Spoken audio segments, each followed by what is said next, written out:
Olá, bom dia a todos e todas que nos assistem nesta manhã de domingo.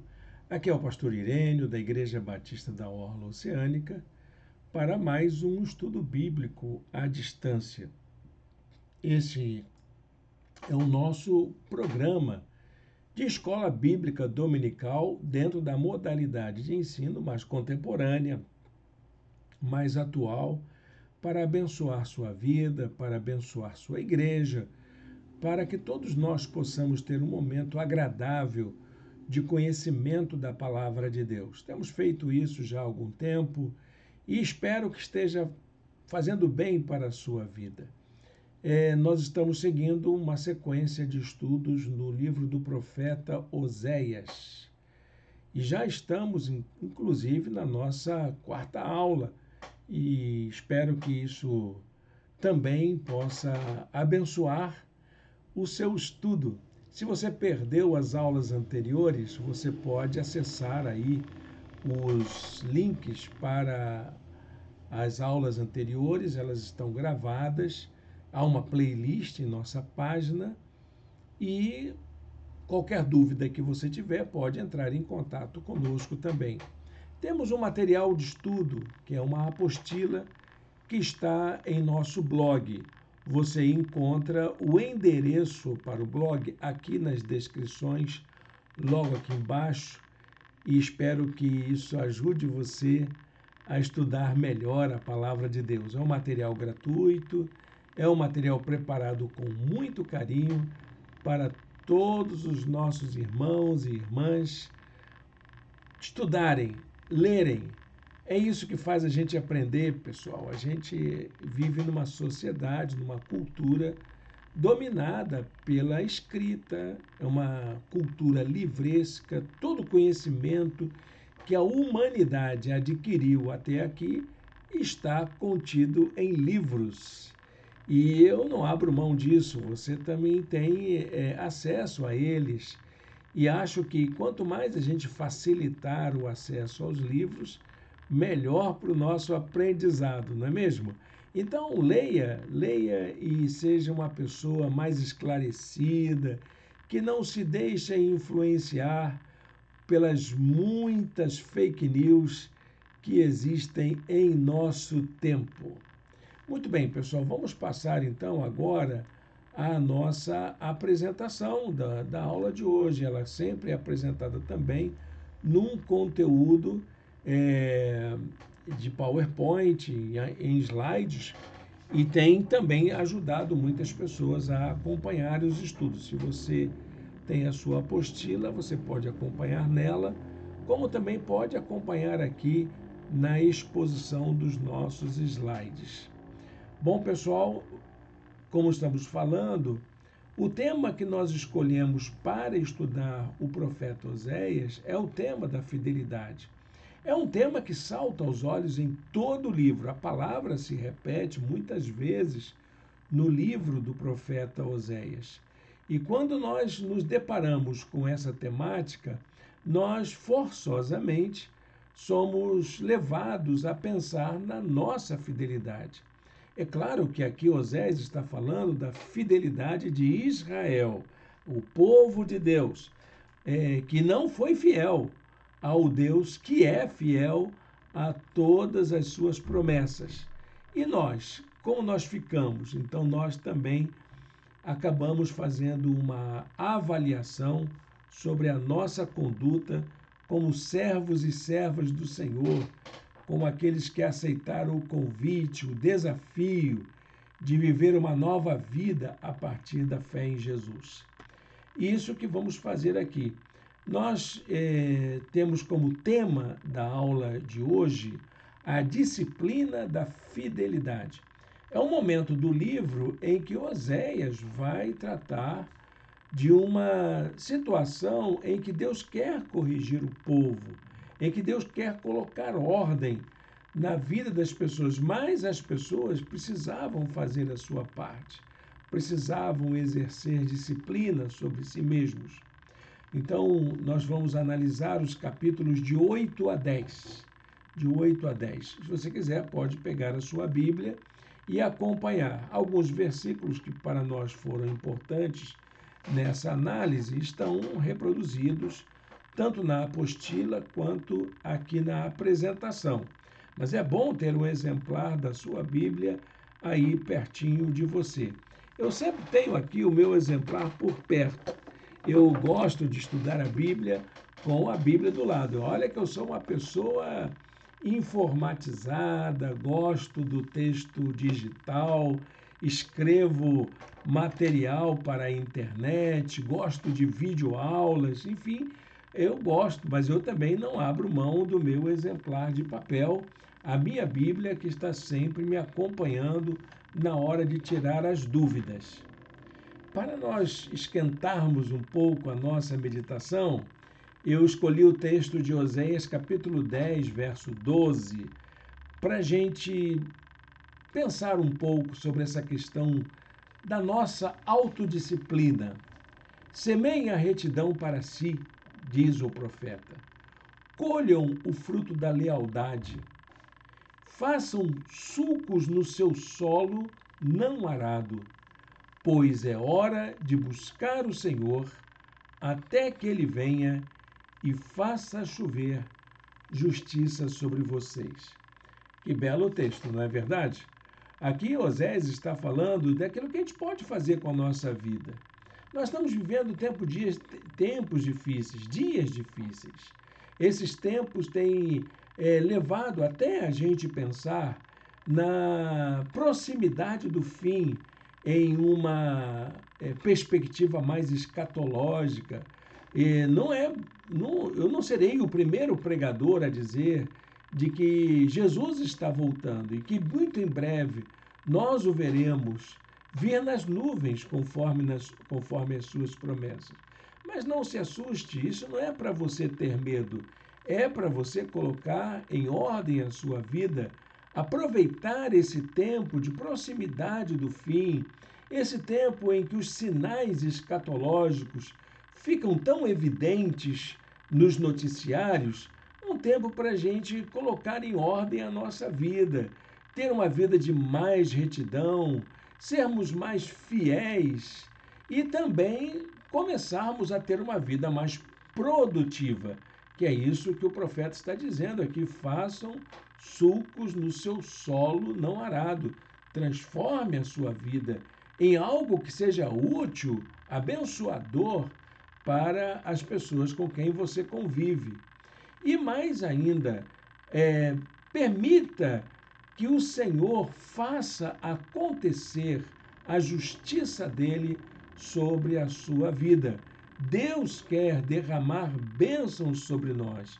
Ele quer ver a nossa sociedade, a humanidade de nosso tempo, marcada pela justiça, pela garantia dos direitos de todos e todas, em que não haja ninguém sendo explorado, oprimido, com a sua liberdade cerceada. Deus quer derramar justiça sobre nós, mas é preciso que a gente faça a nossa parte.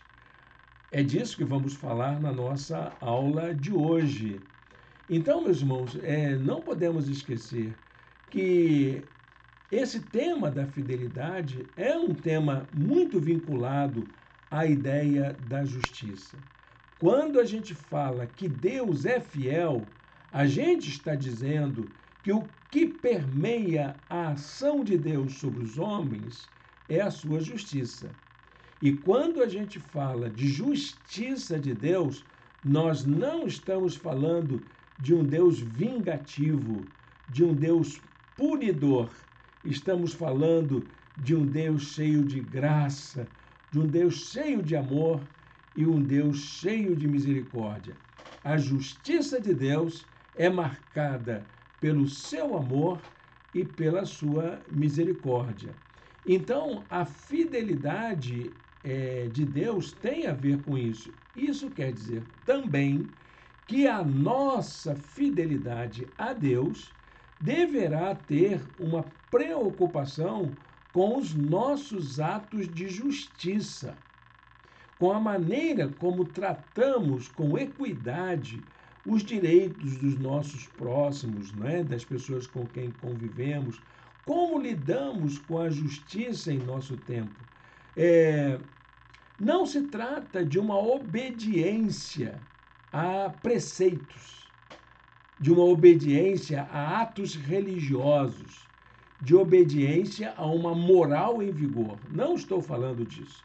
Estou falando de pessoas que, além dessas práticas exigidas pela lei, pela norma, pela moralidade, nós tenhamos o nosso próprio senso de justiça, que nós estejamos comprometidos com ela. Então, a partir do capítulo 8, Oséias começa uma advertência quanto à chegada de um grande inimigo. Que inimigo é esse? É um inimigo que tem a ver com a atitude do povo, relacionado a essa maneira como o povo trata a sua aliança com Deus. Como que o povo entende a relação com Deus e a aliança que ele fez com o seu povo. Então, gente, vejam só que coisa interessante. Oséias diz assim: Israel clama a mim, ó nosso Deus, nós te reconhecemos. Ok, nós sabemos que existe Deus, que Deus é todo-poderoso, que ele ama, que é cheio de misericórdia, que é fiel, mas Israel rejeitou o que é bom. Por causa disso, um inimigo o perseguirá. Quem é esse inimigo? Ele vem de fora. É claro, o Império Assírio estava se aproximando. Mas o maior inimigo de Israel não era o Império Assírio, mas era o próprio povo de Deus. Era o maior inimigo do povo de Deus, era ele mesmo. Israel iria cair por causa da sua arrogância, por causa da sua pretensão de se achar autossuficiente, de ter uma confiança exacerbada no seu poder e na sua condição, porque eles achavam que, pelo fato de serem povo de Deus, eles não precisavam temer a ninguém. Não havia nada que pudesse destruir aquela condição da nação. Mas não era isso que Deus estava dizendo para o seu povo. Há muito cristão, muito crente dizendo assim: porque eu vou pisar na cabeça da serpente, o inimigo não me destrói. Olha, meu irmão, minha irmã, se você é dessas pessoas que tem essa mentalidade, preste atenção na mensagem de Oséias. Oséias está dizendo que isso não cabe ao povo de Deus. Deus cuida da gente, sim, Deus trata da gente, sim, mas o pior inimigo para nós somos nós mesmos. E as adversidades vêm, as dificuldades vêm, elas irão afetar o nosso emocional, sim, nós iremos sofrer com isso e precisamos estar preparados para entender as nossas próprias fragilidades, para saber como nos conduzir diante das adversidades. O maior inimigo da fé é aquele que se aproxima do culto a Deus com interesses próprios. Então, essa passagem de Oséias, capítulos 8 a 10, tem muito a ver com adoração, com a maneira como reconhecemos Deus entre nós. E a maneira como a gente se porta diante de Deus pode ser algo que nos leve a equívocos, acharmos que somos melhores que os outros, achar que porque temos um rótulo de religiosos, somos pessoas invulneráveis, que não nos deixamos afetar pelos problemas humanos. Olha, eu já ouvi de gente dizendo que crente não tem depressão. Tem sim. Crente sofre de angústia, crente sofre de ansiedade. crente desenvolve neuroses, crentes podem ter surtos psicóticos, crentes podem até desenvolver perversões. Então preste atenção nisso para que você não entre nesse equívoco, porque o pior inimigo para você é você mesmo, se você desenvolver essas compreensões equivocadas sobre as coisas que podem afetar a sua vida. Pessoas assim estão mais interessadas em receber benefícios, de ter vitória, de ser uma pessoa vencedora a qualquer custo, de se realizar pessoalmente. Mas essas pessoas não estão preocupadas em ter uma mudança de vida radical, de melhorar a sua conduta, de ser pessoas melhores, pessoas mais amáveis, pessoas mais justas, pessoas que estão preocupadas com aqueles que sofrem de fato, com aqueles que sofrem com as injustiças desse tempo, pessoas que enfrentam a desigualdade social na sua própria condição de família. São pessoas que não querem desenvolver compaixão pelos mais vulneráveis, pelos mais fracos. Se nossas atitudes em relação aos mais vulneráveis não estão alinhadas aos propósitos divinos, demonstramos mais fidelidades a nós mesmos, aos nossos desejos, às nossas pulsões, do que à vontade de Deus. E a gente precisa ser fiel a Deus, mais do que a nós mesmos, porque a fidelidade a nós mesmos é uma sede de enganos, porque nós podemos estar equivocados, nós podemos ter ideias errôneas a respeito da vida, a respeito da história, a respeito do mundo, a respeito do outro. Nós podemos não, nós somos capazes de fazer isso, nós somos tendentes a esse tipo de erro e é preciso a gente desenvolver mais a fidelidade a Deus, porque ser fiel a Deus é ser fiel à nossa condição de pessoas. Aí vem a pergunta de Oséias: até quando vocês serão incapazes de pureza, de saber vencer suas próprias dificuldades, seus próprios erros, seus próprios problemas? Até quando vocês vão passar por isso? Então havia naquela expressão do povo de Deus um culto, uma adoração hipócrita, mentirosa, que demonstrava sentimentos superficiais em relação à vontade de Deus. O culto era voltado para o eu. Então, esse culto voltado para o eu deixa de ser direcionado àquilo que mais importa, que é a superação do que destrói a nossa condição de seres humanos criados à imagem e semelhança de Deus. É aquilo que destrói a nossa humanização para se converter em espaços que nos humanizam. Os cultos precisam ser assim. O culto, o encontro com Deus, precisa sempre ser um espaço de humanização, de nos tornar seres humanos melhores, não seres humanos adoecidos, não seres humanos alienados, mas seres humanos capazes de colocar toda a sua vida a serviço da vontade de Deus. Oséias capítulo 8, verso 11 diz assim: embora Efraim tenha construído muitos altares para ofertas pelo pecado, eles se tornaram altares para o pecado. Então, aquela religiosidade que eles demonstravam, Israel queria, principalmente na cidade de Samaria, em Betel, são vários lugares que os israelitas, o reino do norte, construiu para adoração a Deus, vários lugares. E esses lugares que supostamente deveria ser para superar o problema do pecado, da falta, do equívoco, da transgressão, acabavam sendo lugares que favoreciam formas de pecado, formas de desagradar a Deus, de ofender ao Criador.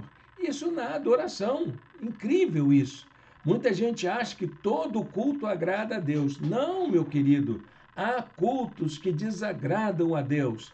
Há cultos que são mais exaltações do eu do que promoção do encontro genuíno com o Senhor. Pode até te dar alguma emoção, mas se não transforma a sua vida em uma pessoa mais fiel, mais justa, mais humana, esse culto não agradou a Deus. Com certeza que não agradou a Deus. Muito bem, então o lugar da adoração dos israelitas, que era chamado anteriormente de Betel, queria dizer casa de Deus. Mas Oséias faz um jogo de palavras aqui para dizer que Betel deixou de ser a casa de Deus para ser um lugar de profanação e de iniquidade. Então Oséias usa o nome Bet-Aven, que quer dizer casa da iniquidade ou casa dos ídolos. Olha que jogo interessante. Esses estão nos capítulos 4, verso 15, capítulo 5, verso 8 e capítulo 10, verso. Nós já falamos sobre isso em outra lição. Então veja bem que jogo interessante. Enquanto Betel quer dizer casa de Deus, Bet-Aven quer dizer casa da iniquidade. Casa da iniquidade. Há muitos cultos que são realmente espaços de iniquidade. Há muitas celebrações que desagradam a Deus.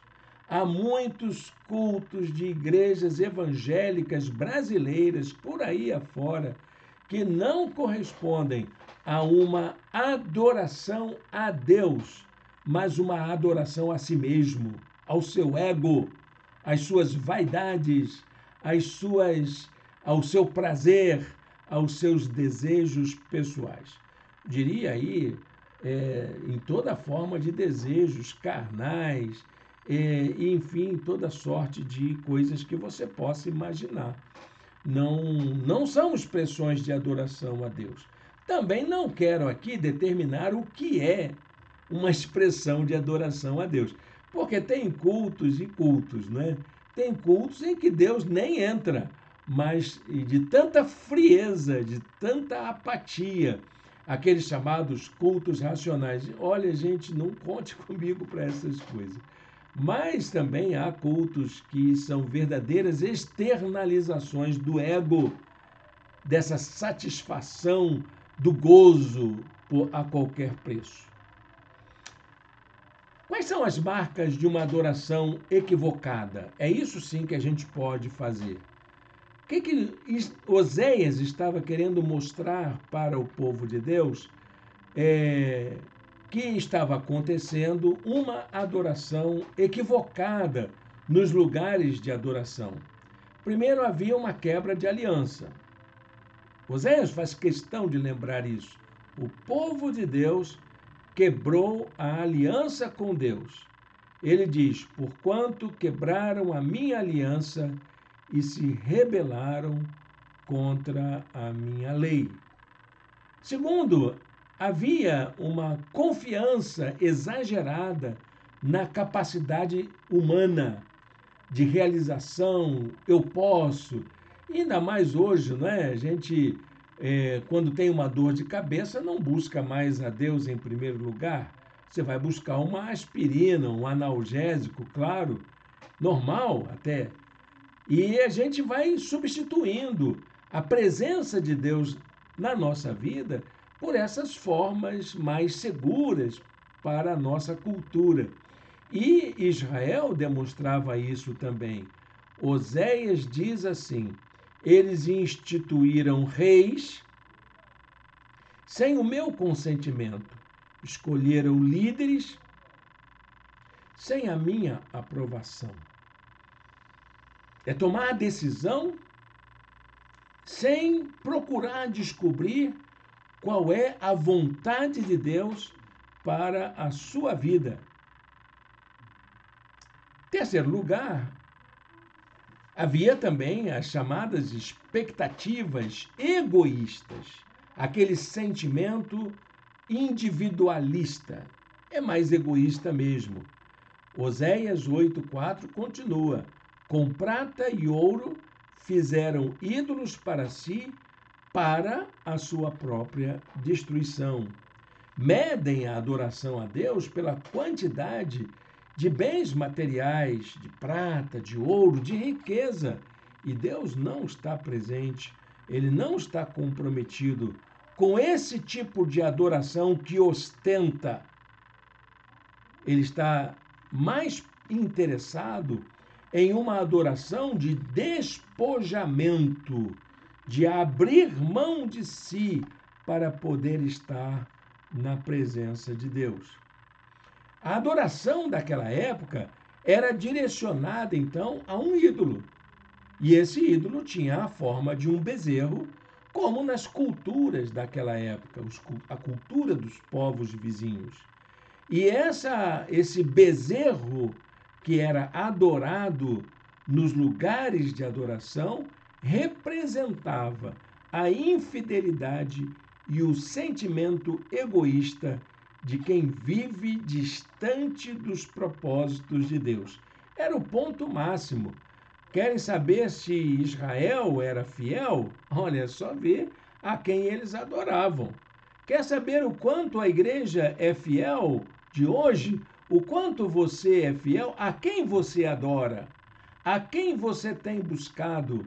Como você está na presença de Deus, o Deus vivo e verdadeiro, que não se deixa se assemelhar a nenhuma forma de representação simbólica? Como você se apresenta diante de Deus? Isso vai dizer muito sobre a sua adoração. E aí Oséias faz um desafio: lance fora o seu ídolo em forma de bezerro, ó Samaria. A minha ira se acende contra eles. Até quando serão incapazes de pureza? É aí que entra essa questão fundamental, que é abrir mão daquilo que destrói a nossa relação com Deus.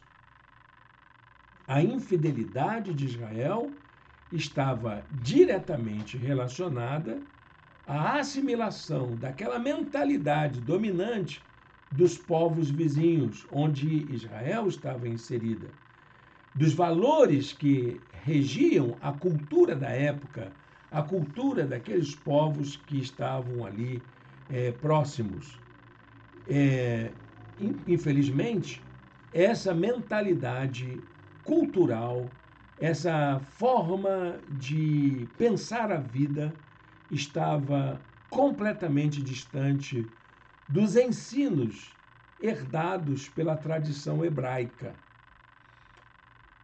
E a gente pode fazer uma analogia com o comportamento cristão hoje, a maneira como consumimos, a maneira como tratamos nossos valores, nossos relacionamentos, tem sido dominada pela mentalidade desse tempo.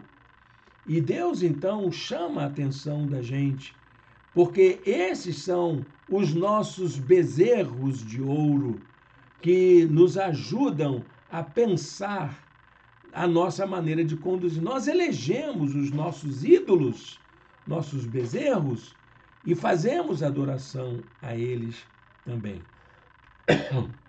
Então, a mensagem bíblica, ela sempre esteve na contramão das ideias que valorizam o individualismo, essa cultura egocêntrica, que sempre existiu essa tendência. Hoje, a cultura individualista e egocêntrica está muito ligada a um consumismo, sem dúvida, a um individualismo exacerbado, a uma valorização de uma performance produtiva, enfim, que adoece. E os retratos dessa mentalidade desse tempo está aí na saúde mental de muitas pessoas. Então, a mensagem bíblica sempre esteve na contramão desse tipo de mentalidade, nessa forma de construir as relações, de construir nossos valores. Oséias diz: eles semeiam vento e colhem tempestade. Que é isso que está acontecendo hoje. Nós estamos achando que podemos e fazemos planos para o futuro, estufamos nossas velas para navegar de maneira mais imponente, mas, na verdade, o que estamos fazendo é um reboliço, uma verdadeira tempestade, um temporal que se abate sobre nós, que nos sufoca, que nos enche de problemas e dificuldades. Quais são as consequências da adoração voltada para o eu, essa adoração do eu? Havia algumas marcas em Israel e essas marcas estão presentes também na nossa cultura de hoje. A violência é uma dessas consequências. A corrupção, a idolatria, a injustiça. São essas as consequências de uma sociedade que dá muita ênfase ao individualismo, a esse sentimento egocêntrico de fazer só aquilo que nos dá prazer, só o que a gente gosta. Qual o sentido da adoração numa sociedade marcada pela corrupção, pela violência e pela injustiça? Se não for para exercer um clamor em favor da justiça e uma tomada de consciência para sair em serviço ao mais fraco, não passa de alienação. Eu fiz questão de ler literalmente o que eu escrevi, exatamente para você pensar nisso, para que a gente possa entender que a nossa adoração, se ela não for autêntica, ela é alienante. Ela nos afasta dos propósitos divinos, nos desumanizam e nos tornam pessoas completamente equivocadas. Oséias 10:2 diz assim: o coração deles é enganoso e agora devem carregar sua culpa. O Senhor demolirá os seus altares e destruirá suas colunas sagradas. Então, o que a gente precisa fazer é começar a lutar em favor da justiça e estar ao lado dos mais vulneráveis. Isso que Deus espera da gente. Deus espera da gente atos de misericórdia. Deus espera da gente atos de bondade. Deus espera da gente atos de justiça. Deus espera da gente que estejamos ao lado dos fracos, dos pobres, dos oprimidos, daqueles que vivem à margem da sociedade. Diz a palavra de Deus: mas vocês plantaram a impiedade, colheram o mal e comeram o fruto do engano, visto que vocês têm confiado na sua própria força e nos seus próprios guerreiros. Deus não quer que você esteja ao lado dos fortes. Deus quer que a gente esteja ao lado daqueles que sofrem, como Ele está. Então, como restaurar o sentido dessa adoração autêntica que agrada a Deus nos nossos dias atuais? Como Oséias fez isso com o seu povo no passado? Vamos ver algumas ações. Primeira, nós precisamos restaurar o espaço da proclamação no culto. O espaço da proclamação, ele precisa ser restaurado, que é o espaço onde Deus fala. Isso não quer dizer que seja aquela pregação longa, né, comprida, mas que a mensagem dos cânticos, das orações, das palavras de encorajamento, da ministração e das mensagens pregadas sejam proclamadoras do propósito divino em todo o tempo. O lugar da adoração é aquele em que podemos contemplar Deus como Ele é e ouvir o que Ele tem para nos dizer de todas as formas, de todos os jeitos. É o lugar onde nos encontramos como somos, dispostos a ouvir o que Deus quer nos dizer. O lugar da oração, da adoração é, portanto, um lugar de encontro e um lugar de escuta. Por isso que a proclamação é importante. Declarar a vontade de Deus, o amor de Deus, o cuidado de Deus sobre todas as pessoas, de todas as formas, de todos os modos. Oséias 9, versos 7 e 8 diz assim: Os dias de castigo vêm, os dias de punição estão chegando. Que Israel saiba, por serem tantos os pecados e tanta hostilidade de vocês, o profeta é considerado um tolo, o homem inspirado, um louco violento. O profeta, junto ao meu Deus, é a sentinela que vigia Efraim. Contudo, laços o aguarda em todas as suas veredas e a hostilidade no templo do seu Deus. Olha, meu querido, minha querida, como o povo de Deus tem exaltado pregadores vazios, barulhentos, pregadores que não têm uma mensagem de vida, de esperança, de justiça para esse tempo. Nós precisamos valorizar os homens e mulheres de Deus que se dedicam a essa proclamação do amor de Deus em todas as suas expressões. Em segundo lugar, nós precisamos restaurar o sentido de ser chamado povo de Deus.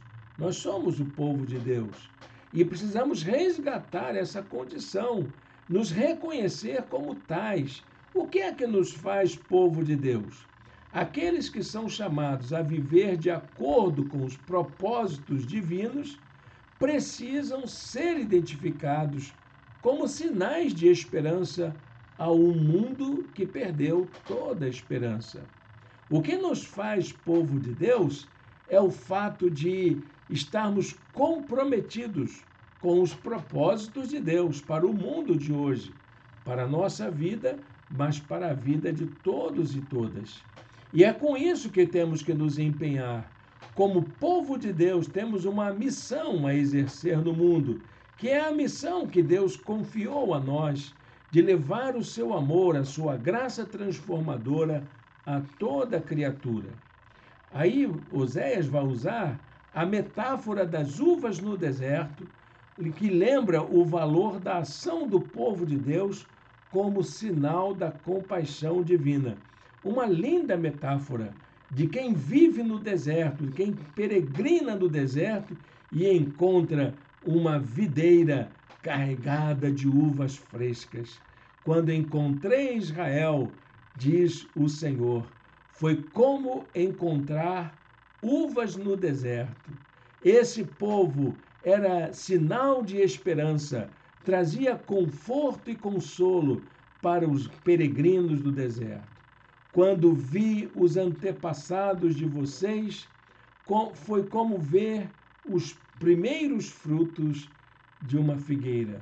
É isso que precisamos ser para o mundo, para as pessoas, para quem vive em aflição. Sinal de esperança, sinal de justiça, sinal de realização, sinal de superação do fim da opressão. É isso que o povo de Deus precisa representar para o mundo que sofre. Em terceiro lugar, precisamos restaurar o lugar da graça na nossa vida. Há muita gente que esqueceu qual é o lugar da graça na vida e por isso tem vidas sem graça. Desculpa o trocadilho, mas é isso mesmo que a palavra de Deus quer nos mostrar. A graça de Deus inunda a vida da gente de esperança, de alegria, de contentamento. E uma vida sem a graça de Deus é uma vida sem graça. A mensagem bíblica nos chama para o centro de uma grande contradição. O maior do reino de Deus é o que serve. Quem quer salvar-se, se perde. Quem perde a vida por amor a Jesus, ganha. Onde abundou o pecado, superabundou a graça.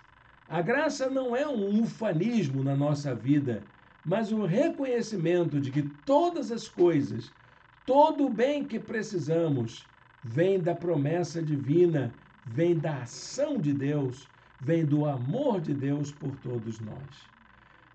Oséias diz assim: semeie a retidão para si, colham o fruto da lealdade, façam sulcos no seu solo não arado, pois é hora de buscar o Senhor, até que ele venha e faça chover justiça sobre vocês. Para encerrar nossa aula de hoje, quero deixar uma reflexão aqui para você pensar durante todo esse dia, durante toda a semana, até a nossa próxima aula. Os princípios contidos nas Escrituras para uma vida comprometida com a justiça, com o amor de Deus, com a misericórdia, com a defesa dos mais vulneráveis, com a promoção dos sinais do reino de Deus no mundo corrompido, estão na contramão do pensamento dominante. Então, meu querido, minha querida, se você quer ser um sinal do reino de Deus para o mundo, um sinal de esperança, um sinal do amor compassivo de Deus, saiba que não é com as marcas da cultura desse tempo. É a vontade de Deus, os propósitos de Deus, o plano salvífico de Deus está completamente na contramão dos valores desse tempo. Deixo com você a seguinte afirmação de Oséias: eu lhes escrevi todos os ensinamentos da minha lei, mas eles os consideraram algo estranho. Meu querido, minha querida, a palavra de Deus, ela não é estranha à experiência humana. Ao contrário, a palavra de Deus está vinculada diretamente à nossa vivência como pessoas, a fim de nos tornar seres humanos melhores. Amém? Meu irmão, minha irmã, vamos orar ao Senhor? Vamos colocar a nossa vida diante de Deus? Feche seus olhos, fale com Deus agora. Senhor Deus, eterno Pai, muito obrigado por esse momento de estudo da Tua Palavra. Completa em nossos corações os Teus ensinos e que nós possamos adquirir, ó Deus, uma consciência de que a nossa vida é um instrumento em Tuas mãos para a transformação da realidade do mundo em que nós vivemos. Nós queremos estar a serviço do Senhor em favor daqueles que são mais vulneráveis, da Tua justiça, e queremos fazer disso como nosso instrumento de adoração ao Senhor, em nome de Jesus. Amém e amém. Amém, meus irmãos, minhas irmãs. Estamos chegando ao final da nossa aula. Quero agradecer a sua presença aqui com a gente. Na semana que vem teremos a nossa última aula no estudo do profeta Oséias. Parece que foi tão rápido, né? Mas é um livro pequeno, então é uma aula pequena, um curso pequeno, um curso de apenas 5 aulas. Então eu convido você a estar conosco no próximo domingo. Venha nos conhecer, entre em contato com a gente.